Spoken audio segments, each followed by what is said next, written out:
মা গো, আমায় ছুটি দিতে বল। সকাল থেকে পড়েছি যে মেলা। এখন আমি তোমার ঘরে বসে করব শুধু পড়া পড়া খেলা। তুমি বলছো দুপুর এখন সবে, না হয় যেন সত্যি হলো তাই। একদিনও কি দুপুরবেলা হলে বিকেল হলো মনে করতে নাই? আমি তো বেশ ভাবতে পারি মনে।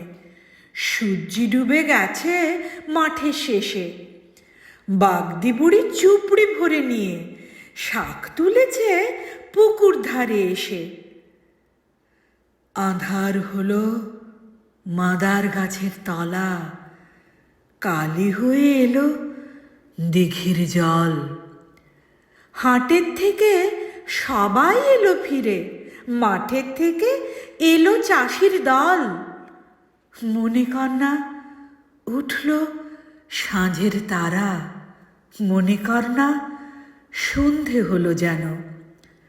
রাতের বেলা দুপুর যদি হয়, দুপুরবেলা রাত হবে না কেন?